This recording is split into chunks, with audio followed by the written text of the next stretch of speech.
Hey, Kingston, can you help me with something? Hey, hello? Anyone there?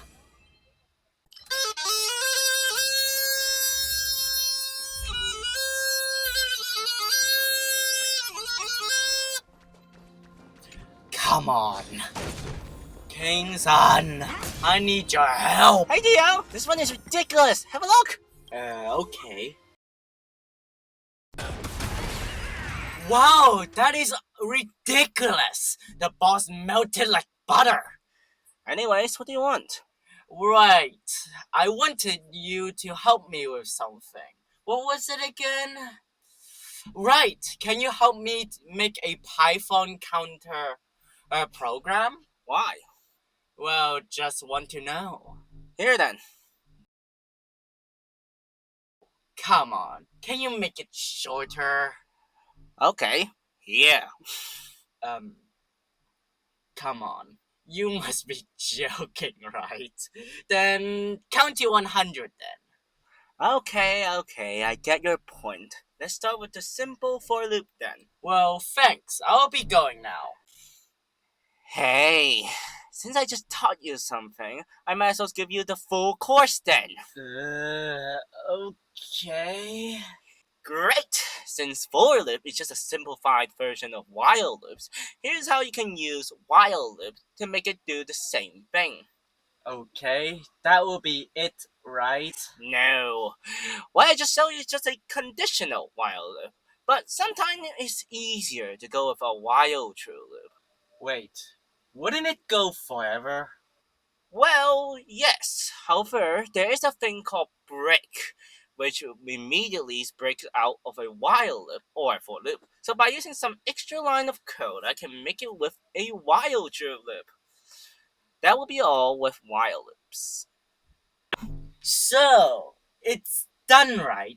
No, we're only a third. Next, we'll use functions to make it. Well, what?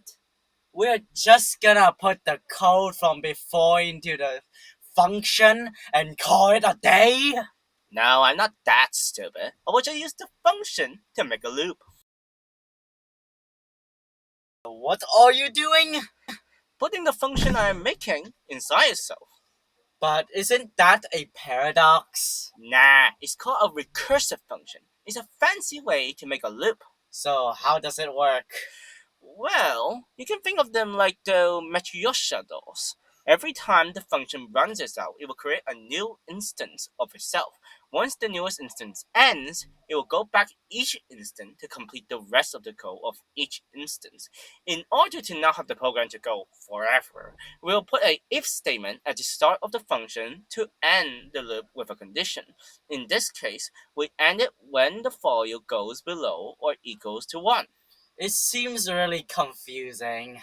Why would we use this kind of loop if we can just use while loops or for loops? Good point. How about this? You come over here and make a program that counts down from a value of x to 1, then come back up to x using for loops and while loops. Well, okay.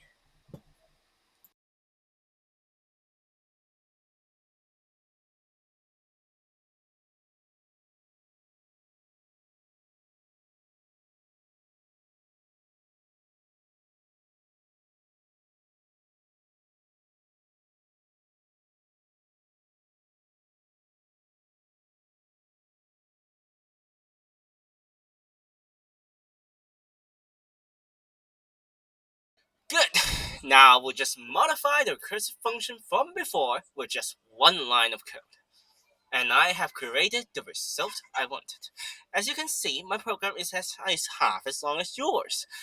This is one of the benefits of recursive functions. It can be more efficient than using normal loops, and in some cases, it can be more convenient to use over normal loops. How is that convenient? I'll get to that later. Let's use Python to handle files. What does that have to do with counting? Nothing, really. I just want to talk about it. This knowledge can come in handy for, let's say, checking how many words you wrote in your writing. That's oddly specific. There are more things like recording data, but not like you needed that currently.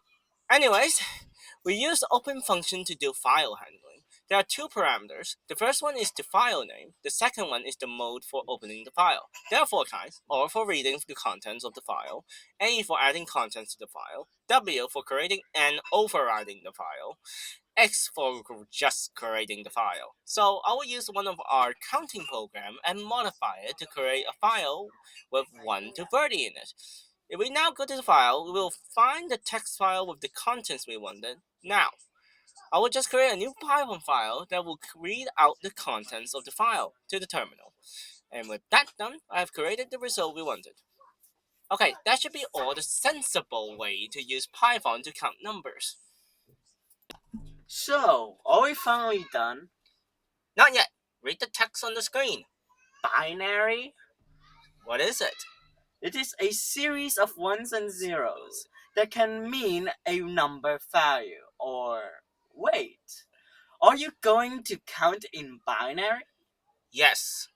Why? To talk about arrays! There are multiple types of arrays in Python, but I will talk about lists. Lists can store multiple values of different types. For example, you can store a string, a boolean, and an integer in a single list. So let's use it to store our zeros and ones. How are we going to do addition then? We will just make the function ourselves. Remember I said recursive function can be more convenient than normal loop? This is where it can be shown. Let's do some addition in binary. You might see a pattern, but we will look at each unit slot at a time. When we add 1, if the first unit slot is 0, we just turn it into a 1. If the first digit is 1, we turn it into a 0 and then add 1 to the next digit. Notice we repeated an action here. We were adding 1 on the first digit, but now we're adding 1 on the next digit. We can take advantage of this repeating action with a recursive function. With this knowledge, we can make this function easily.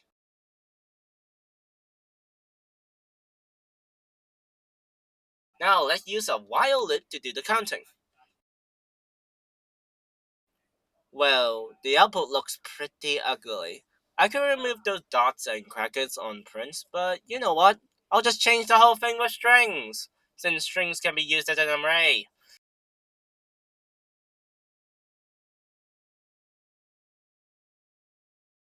Much better. Okay, that will be all. Can I go now? Yes, but tell me, why you need that program? I want to force our younger brother to count. That we missed something! Don't care. Stop screwing with him! You know he hates you! Anyways, thanks for watching.